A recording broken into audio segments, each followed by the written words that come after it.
En Salamanca, donde 11 individuos perdieron la vida. 11 existencias extinguidas en menos de 3 minutos, 240 vainas de calibre .223 disparadas sobre el césped artificial y una pelota de fútbol económica, de las que se venden en los mercados por 100 pesos, rodando despacio entre pozos de sangre hasta chocar contra el neumático de una camioneta con blindaje. Lo que ocurrió este domingo, 25 de enero en Salamanca no fue un enfrentamiento entre grupos delictivos callejeros, sino una misión de aniquilación organizada con exactitud castrense, llevada a cabo con una indiferencia patológica y respaldada por una agrupación que se consideraba invulnerable. El propósito estratégico parecía directo en teoría: eliminar a 5 miembros enemigos que usaban una compañía de vigilancia privada como cobertura para el cártel Jalisco Nueva Generación. El desenlace efectivo fue una matanza que causó 11 fallecidos, 12 lesionados de gravedad y una población completa marcada por el rugido inconfundible de las armas automáticas de alto calibre. 2 vehículos irrumpieron en el área de la cancha de Loma de Flores exactamente a las 5 de la tarde. No hubo diálogos, no hubo alertas, solo bajaron cristales tintados y descargaron ráfagas sin discriminación contra la gente, confundiendo blancos principales con civiles inofensivos que solo deseaban presenciar un juego. Sin embargo, los asesinos del cártel de Santa Rosa de Lima cometieron un fallo de estimación letal esa tarde. Pensaron que el pánico les aseguraría un mutismo total.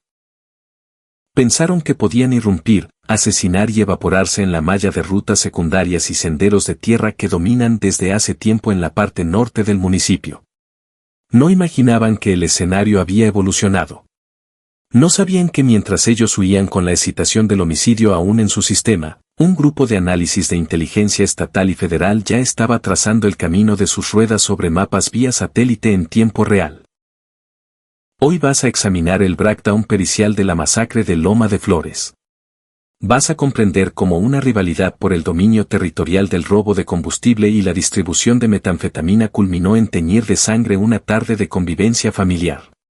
Vas a ver el armamento, los automóviles adaptados y la organización delictiva tras los tiradores de la célula Los Marros. Y lo más crucial, vas a ver cómo fueron atrapados 3 arrestados, 3 elementos vitales de un enigma siniestro que las autoridades resolvieron en menos de 72 horas. Esto no es una crónica sensacionalista, es el examen post-mortem de un delito de gran repercusión. Y todo inició con un elemento que los homicidas ignoraron en su escape. Sus propios dispositivos móviles no cesaron de transmitir señal ni por un instante.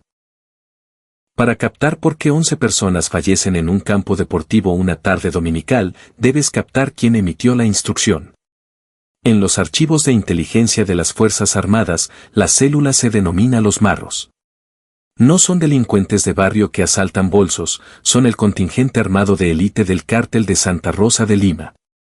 Una formación paramilitar concebida con un único fin: preservar el mando sobre el hurto de hidrocarburos y el comercio de metanfetamina en el corredor Fabril de Guanajuato, a costa de la violencia que sea necesaria. Al mando de esta maquinaria letal se halla un nombre que se escucha en las captaciones radiales de Irapuato y Salamanca. Mario Eleazar Lara Bauman, conocido en el submundo como el Gallo, el Negro o el Camorro. Este personaje no es un ejecutor común, es un blanco prioritario que ha transformado la zona en su dominio absoluto. Bajo su liderazgo, los Marros no solo liquidan adversarios, también gestionan el flujo de dinero sucio, el reclutamiento de informantes y la logística de operaciones que van desde el robo de ductos hasta la distribución callejera de cristal. La inteligencia federal lo tiene marcado como el responsable directo de al menos 47 ejecuciones en los últimos 18 meses. Su modus operandi es predecible en su brutalidad: ataque sorpresa, vehículos blindados y armamento de grado militar.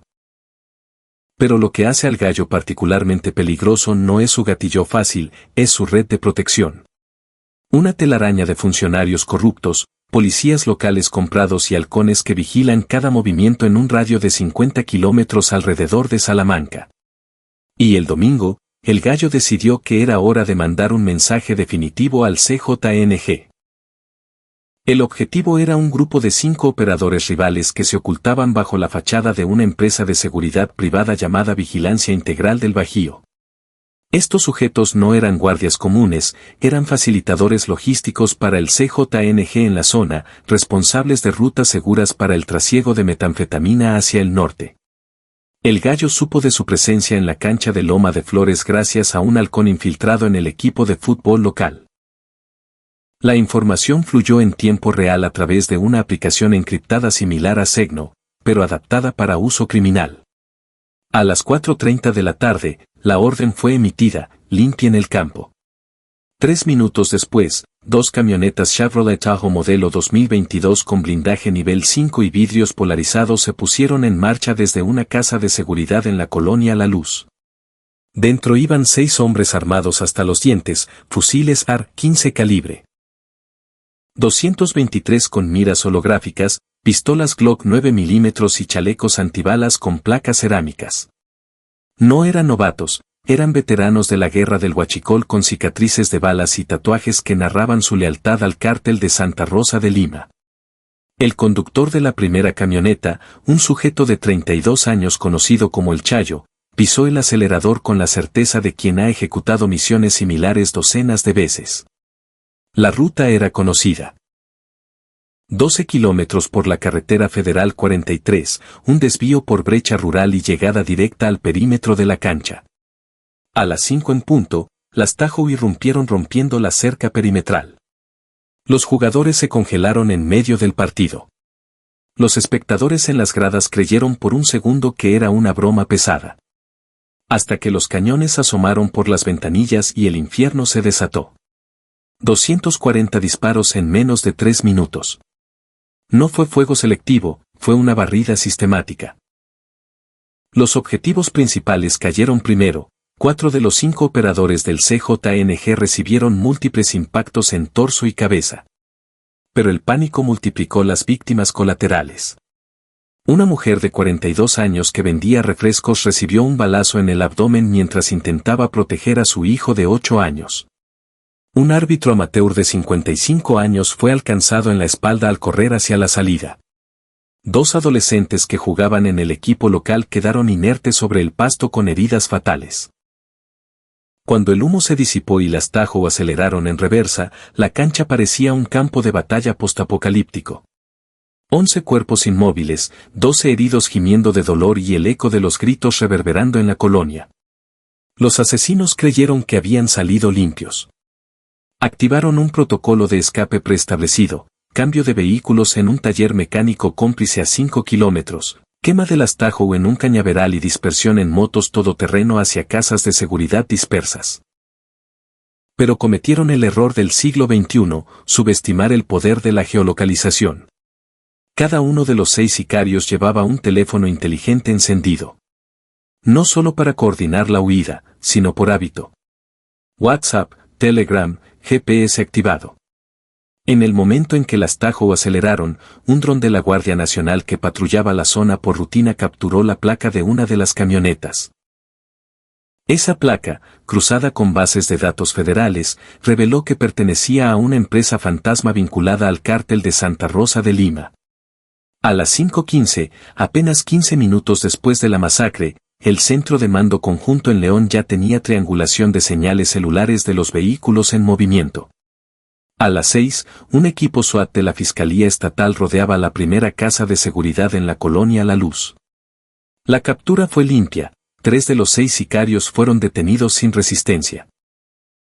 Los otros 3 lograron escapar por un túnel subterráneo, pero su libertad duró poco. Para las 2 de la mañana del lunes, los 3 restantes cayeron en un retén federal en la carretera a Irapuato. El arsenal incautado cuenta su propia historia: 6 AR-15 con números de serie borrados, 4 pistolas Glock, 2 granadas de fragmentación y chalecos con insignias falsificadas de la Guardia Nacional. En la casa de seguridad, los peritos hallaron más que armas. 5 kilos de metanfetamina pura lista para distribución, mapas detallados de ductos de Pemex con tomas clandestinas marcadas y una laptop con registros contables que detallan pagos semanales a policías locales. Pero el golpe de gracia vino de los celulares. En el laboratorio forense, técnicos recuperaron datos borrados que vinculan directamente a los detenidos con el Gallo. Mensajes de texto que confirman la orden de ejecución, fotos de los objetivos tomadas horas antes y hasta un video selfie de uno de los sicarios posando con su AR 15 minutos antes del ataque. La evidencia es irrefutable. Los tres detenidos principales, identificados como Brian Eduardo N. de 28 años, Alejandro N. de 32 y Charlie N. de 35, enfrentan cargos por homicidio calificado, portación ilegal de armas de uso exclusivo del ejército y asociación delictuosa. Sus antecedentes son un catálogo de violencia. Brian tiene órdenes de aprehensión pendientes por secuestro en 2022. Alejandro fue procesado por narcomenudeo en 2020 y Charlie es un desertor del ejército con entrenamiento en armas largas. Pero detrás de estos nombres hay una red más amplia. La fiscalía estima que los marros cuentan con al menos 50 miembros activos en Salamanca, financiados por el huachicol que genera millones mensuales.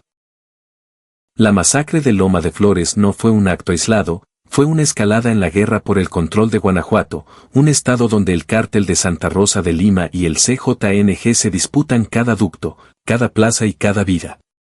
Mientras los detenidos eran presentados ante el juez de control en León, la escena del crimen en Loma de Flores ofrecía su propio testimonio mudo. 240 casquillos marcados con números secuenciales para análisis balístico. Un balón de fútbol barato, ahora evidencia forense, con salpicaduras de sangre seca. Una hielera de unicel rota con bebidas calientes dispersas. Una espinillera de fútbol de plástico neón, talla infantil, abandonada en la estampida. Un silbato de árbitro con el cordón roto. Objetos cotidianos inofensivos que ahora son pruebas en una carpeta de homicidio múltiple. Son los residuos de la rutina diaria. Mientras los expertos etiquetaban estos elementos en bolsas de plástico transparente a kilómetros de distancia, las familias de Brian, de Alejandro y del propio Charlie empezaban el protocolo funerario. Velorios con féretros sellados, lamento reprimido y esa interrogante que permanece en el ambiente y que ningún calibre .50 puede contestar, ¿por qué ellos? Pero el luto de las familias no paralizó la maquinaria judicial, porque mientras el quietud cubría el panteón de Salamanca, en la sala de interrogatorios de la Fiscalía, uno de los dispositivos incautados acababa de delatar y lo que expuso no fue solo una posición, fue una deslealtad interna. Creyeron que eliminar el registro de conversaciones era suficiente. Creyeron que desechar la tarjeta SIM en el baño borraría la marca digital de la matanza. Se equivocaron. En el laboratorio pericial de la Fiscalía, conectado a un sistema de extracción de datos Celebrite UFID de nivel militar, el iPhone 15 Pro Max con la pantalla agrietada recuperado en la casa de seguridad empezó a revelar a las 4 de la tarde. La recuperación fue completa. Mensajes de WhatsApp cifrados rescatados de la nube mostraban la secuencia del horror instante a instante. A las 4:50 de la tarde, una coordenada GPS precisa de la cancha de Loma de Flores. A las 5:10, apenas minutos después de las detonaciones, una nota de voz de 4 segundos enviada a un contacto registrado solo como gallo. La voz alterada y con el sonido del viento impactando el micrófono de la camioneta en fuga, decía solo 2 palabras, misión cumplida. Ese audio es el remache final en el féretro legal de los 3 detenidos. Vincula físicamente a los tiradores con la jerarquía de mando de los marros. Conecta la mano que accionó el disparador con la inteligencia que dictó la liquidación.